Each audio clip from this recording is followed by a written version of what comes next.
6, Deputy Catherine Connolly. Out of time, I can't call it, so very briefly, it's in relation to the independent review on Jadotville. We were to discuss it in the Dáil. I think you were open to discussing it in the Dáil. 19 recommendations. My question is the implementation of them. I know you spoke in the Shannon, but the report was only published that day. So can you... I'm happy to come back in here when we have more time, Deputy, because I know this is a report that I'm sure you've read over the summer, because you've spoken about it on more than one occasion. The Battle of Jadotville occurred 60 years ago this month. This significant event in military history occurred during the Irish peacekeeping mission in the Congo.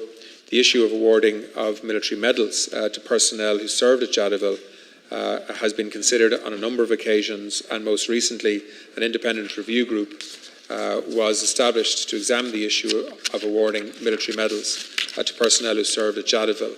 The IRG report was published in full on the 15th of July. I've publicly welcomed the report in response to its publication last July. The report provides a comprehensive, multidimensional and contextualised account of the Battle of Jadotville and its aftermath. The conclusions and recommendations are based on a rigorous and objective examination of all material and evidence available. The deeply unsettling aftermath of Jadotville is acknowledged in the report. Last July, when I addressed the Shannon, I apologised to the men of A Company, 35th Infantry Battalion, who were not provided with the necessary supports or the deserved recognition of their service and valiant actions on their return from Jadotville.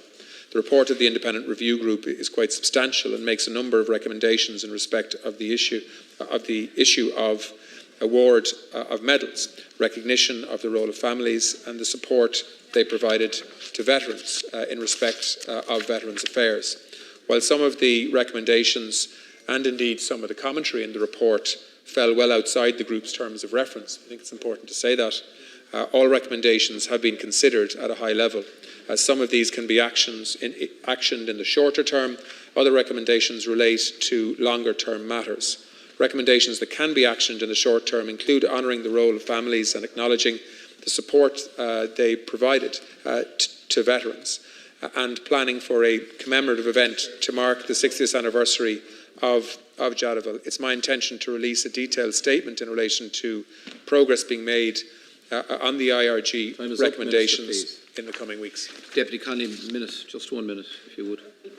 I asked you about the implementation of the recommendations, so you might come back in relation to that. I'm glad you commented that some of the comments were outside the terms of reference. Maybe you're only referring to the recommendations, but certainly when I read it, much of the language jarred with me. There's a review of Jadotville, the film, which is not very flattering, which that's okay, but they use that review to fit into their commentary. It reminds me of a certain other report that was published recently. So I leave it at that, Ceann Comhairle, because the time is up, but I certainly asking for a debate in the Dáil in relation to this very comprehensive report of over 500 pages. I know there's a lot of interest in relation to this issue. There's also a judicial review underway in terms of challenging the report, and I think it's difficult for me to comment in too much detail until that judicial review is settled and we get a clear outcome to it. But we are committed to implementing recommendations in the report. I think there are elements of the report that, to be honest with you, take away from the report. A commentary in relation to public representatives and what they've said and done and campaigns and so on. I think, to be honest, it was unhelpful that the report focused on that element of the debate on Jadotville. But what is in the report in terms of a historic account of what actually happened, I think is valuable and accurate, and a lot of work went into that and should guide us in the future. So that's where we are, but I'm very happy to have a more substantial debate on the issue when we get an opportunity to do that. I think it would be helpful if the judicial review has concluded for us to be able to do that without having to be concerned as to whether our comments would influence the outcome of that legal process. That's just a suggestion, but I'm happy that we hold this debate when the members would like to have it. Thank you.